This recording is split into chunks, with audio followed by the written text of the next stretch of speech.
Every equal chord of a circle, मतलब ये कि हर एक जो भी कॉर्ड इक्वल होगी वो सेंटर से भी इक्वल डिस्टेंस पे होगी, ठीक है। तो ये एक स्टेटमेंट है। सेकंड वाली chord of a circle are equal, मतलब ये उल्टा हो गया कि अगर इक्वल डिस्टेंस पर है कोई भी कॉर्ड, दो कॉर्ड अगर सेंटर से इक्वल डिस्टेंस पे है तो इक्वल होती है, अगर इक्वल है तो सेंटर से इक्वल डिस्टेंस पे होती है।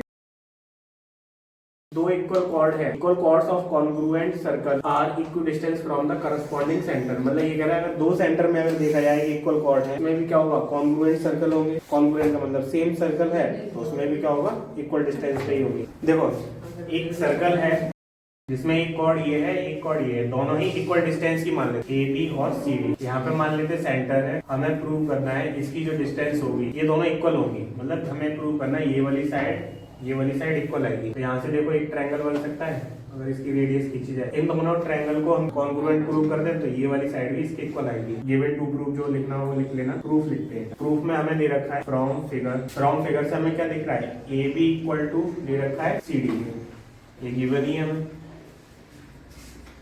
अगर सेंटर से यहाँ पे एक परपेंडिकुलर खींचा जाएगा तो हाफ हाफ कर देगा, तो A E equal to E B हो सकता है। यहाँ पे लिखोगे, यहाँ पे ओ पॉइंट ले लो, O E is a perpendicular bisector. ये अगर ए बी का परपेंडिकुलर बाइसेक्टर होगा तो क्या हो जाएगा, ई बी इक्वल टू क्या होगा, हाफ ऑफ, और ए ई बी लिख लो। ए ई और ई बी क्या हो जाएंगे, ये वाला जो पार्ट है और ये वाला जो पार्ट है इस वाली साइड का आधा ही तो होगा। O F is a perpendicular, D F equal to F D equal to half of C D.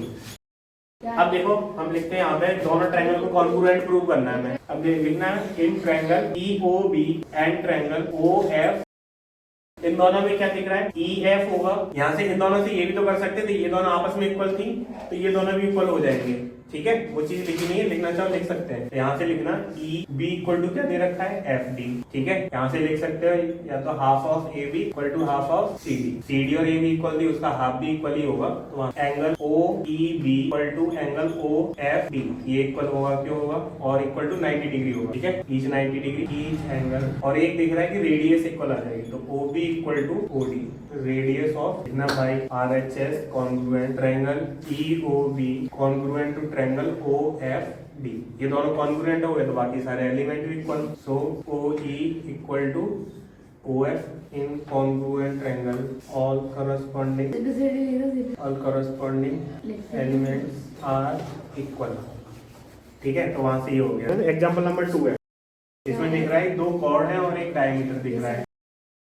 Cord का नाम है ए बी और ए, ये वाला पॉइंट डी है, ये वाला पॉइंट ओ। देखो गिवन में क्या है वो लिख लेते हैं। अब हमें प्रूव करना है ए बी इक्वल टू, देखो हमें ये दोनों चीजें इक्वल लेके आनी है। बस ये बोल दिया कि दो कॉर्ड है, मतलब एक साथ है, मतलब एक ही पॉइंट से इंक्लाइन करी गई है डायमीटर के रेस्पेक्ट में इधर उधर। अब इसमें ये बोला है कि ये दोनों इक्वल हो, ये वाला एंगल इसके इक्वल हो सकता है या फिर ये 90-90 इक्वल हो सकता है। इक्वली इंक्लाइंड है मतलब कि डिस्टेंस भी इक्वल होगी। कुल मिला के ये वाला ट्रायंगल कॉन्ग्रुएंट प्रूव करेंगे। In triangle O L A and triangle O M A, ये दो ट्रायंगल है O M A O L A, angle O L A equal to angle O M A, ये इक्वल होंगे 90 degree होंगे, ठीक है। कोई भी परपेंडिकुलर बाइसेक्टर खींचा जाता है वो 90 डिग्री का होता है किसी भी कॉर्ड पे, वो रीजन लिख सकते हैं, अदरवाइज इतना ही लिख दो। ओ ए इक्वल टू ओ ए, ये क्या हो गया, कॉमन हो गई, कॉमन साइड है ये वाली ओ ए, इसमें भी दिख रही है ट्रायंगल में, इसमें भी दिख रही है O A. Angle O A L equal to angle O M A, ये वाला एंगल ये दिखा दिया है, ठीक है। ये गिवन है हमें, तो हमने ये प्रूव कर दिया कि ये वाली चीज भी इसके इक्वल होगी। तो लिख सकते हैं by SAS congruence criterion, triangle O L A is congruent to triangle O M A, ये कॉन्ग्रुएंट होंगे दोनों। कॉन्ग्रुएंट होंगे तो सारे एलिमेंट भी इक्वल, तो क्या हो जाएगा AL इक्वल टू AM, ये भी हो गया। कॉन्ग्रुएंट ट्रायंगल और करस्पॉन्डिंग एलिमेंट्स आर इक्वल, तो ये भी इक्वल आ गए, ठीक है। अब ये AL इक्वल टू AM आया है, मतलब ये वाली साइड इक्वल है और ये परपेंडिकुलर होता है तो AL होगा उतना ही LM हो जाएगा, AM होगा उतना ही LC हो जाएगा। AB इक्वल टू AC हुआ, लिखो जल्दी से।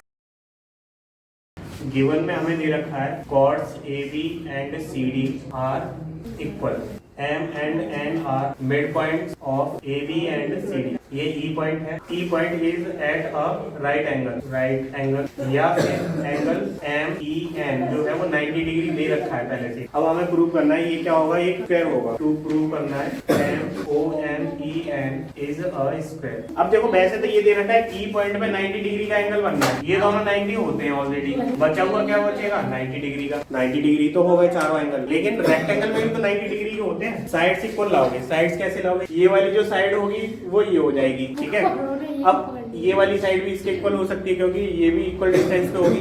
ये कॉर्ड है उसकी ये डिस्टेंस है, ये कॉर्ड है उसकी ये डिस्टेंस है. लेकिन कॉर्ड की पहले एक थ्योरम पढ़ी, कॉर्ड इक्वल है तो वो इक्वल डिस्टेंस पे होती है. इसके लिए करा था वो वाला थ्योरम. OM और ON तो इक्वल हो गई होगा. ठीक है, अब ये प्रूव करना है ME और EN आ जाएगा. OMB ये वाला एंगल 90 डिग्री होगा equal to angle ON equal to 90 degree. क्यों होंगे ये, OM is perpendicular to AB and ON is perpendicular to CD. ये पूरा नहीं लिखा जैसे उसमें लिखा था कि परपेंडिकुलर बाइसेक्टर है, तो इतना लिख दिया है बस रीजन के लिए. अब देखो OME या ONE ये भी तो लिख सकते हैं. Angle OM equal to angle ON, ये एंगल लिख लिया हमने कि ये 90 होगा. अब देखो ये इक्वल कॉर्ड है तो वो सेंटर से भी इक्वल डिस्टेंस पे होगी.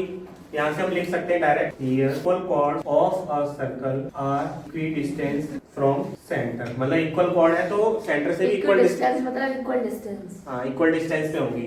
तो ये AB है वो O से इक्वल डिस्टेंस पे होगी, मतलब OM और ON इक्वल हो सकता है. OM इक्वल टू ON, ये वाली बात तो पता ही थी, बस वो रीजन लिख दिया है. डायरेक्ट लिखते कि OM इक्वल टू 1 हो गई क्योंकि इक्वल डिस्टेंस पे होती है. ठीक है, 90 डिग्री आ गया. अब देख लेते हैं ये वाला जो एंगल प्रूव करना है हमें, ये प्रूव हो जाए कि ये वाला एंगल इसके इक्वल है.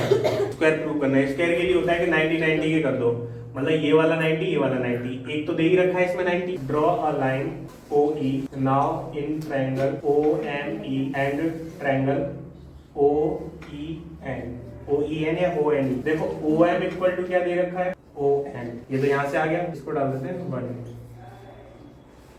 OE equal to OE common हो सकती है ये साइड, और एक 90 डिग्री का दिख रहा है. OME इक्वल टू क्या होगा, एंगल ONE इक्वल टू 90 या फिर ईच 90 लिख सकते हो. ये वाला तो लिख दिया है by SSA congruent criteria. Triangle OME ONE या OEN कुछ भी लिख देना, कॉन्ग्रुएंट हो जाएंगे. ठीक है, then angle MOE equal to क्या होगा, एंगल NO, ये दोनों इक्वल हो गए. Angle MEO equal to angle NEO, ये दोनों भी हो सकते हैं. ठीक है, एंड साइड भी इक्वल हो सकती है.